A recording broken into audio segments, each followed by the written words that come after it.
Dévotion Fanro du vendredi 16 février 2024. Par l'apôtre Grace Lubega.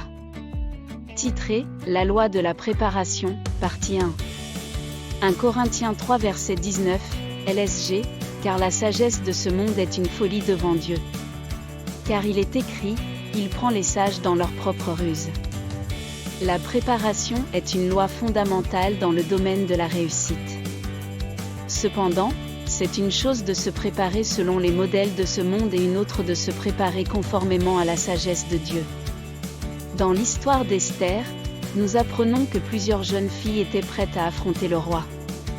Cette préparation impliquait 6 mois avec de l'huile de myrrhe, et 6 mois avec des odeurs douces, et avec d'autres choses pour la purification des femmes, Esther 2 verset 12. Cependant, en ce qui concerne Esther, il y avait une essence divine dans sa préparation. Le Seigneur lui a donné faveur aux yeux d'Égée, qui lui a donné la sagesse sur ce qu'elle devait dire lorsqu'elle se tenait devant le roi, Esther 2 verset 15. Esther trouva grâce auprès du roi parce qu'elle était préparée selon un modèle divin. Ceci est également décrit dans l'histoire de Daniel. Alors que d'autres jeunes gens se nourrissaient de la portion de viande du roi, Daniel et ses amis ont choisi de ne pas se souiller avec la portion de viande du roi.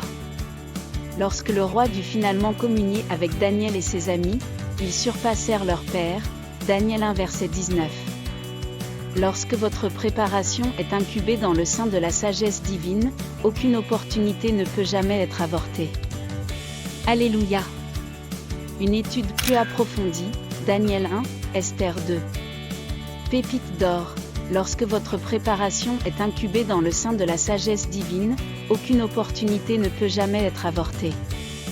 Prière. Père aimant, je te remercie pour cette parole.